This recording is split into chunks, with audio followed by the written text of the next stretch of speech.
In World War II, entire armies were built to capture cities. But once, just 300 American soldiers were ordered to hold one alone. January 1945. Eastern France. The war was closing in on Germany, but the fighting was far from finished. A small French town sat on a vital road network crossroads that controlled supply routes, artillery movement, and the advance of entire divisions. If the town fell, the front would collapse. The problem was simple and brutal. Only about 300 American infantrymen were there to defend it. They were exhausted, low on ammunition, and completely exposed. Across the frozen fields, German forces were regrouping infantry, armor, and artillery, preparing to retake the town and reopen their escape routes. On paper, the Americans shouldn't have lasted an hour. When the attack came, it came hard. German shells smashed into buildings. Machine gun fire tore through streets. Snipers picked windows clean. The defenders were cut off. Radio contact failed. Reinforcements were days away if they came at all. Some units were pushed back block by block. Others were nearly surrounded. At that moment, retreat seemed inevitable. But instead of pulling out, the Americans did something desperate.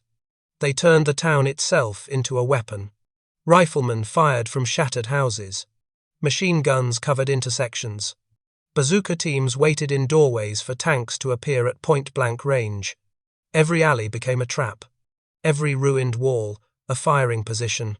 German assaults stalled, then resumed, then stalled again. Hours passed. Then a full day. The German commanders began to hesitate. They expected a screen, not a fortress. They expected panic, not resistance that refused to collapse. As ammunition ran low, American soldiers scavenged from the fallen. Medics worked non-stop in basements lit by candles. Messages were passed by runners moving through shellfire. The town should have fallen. Instead, it held. By the time German forces finally broke contact, the damage was done. Their timetable was shattered. Their momentum lost. American reinforcements arrived to find something almost unbelievable. A town still standing, defended by men who had been outnumbered from the start. Later reports reduced the fight to a single line. Position held. But the truth was far greater. Those 300 Americans didn't just defend a town. They stopped a breakthrough. They protected an entire front. They weren't ordered to be heroes. They were ordered to hold. And sometimes in war, holding when everything says you shouldn't,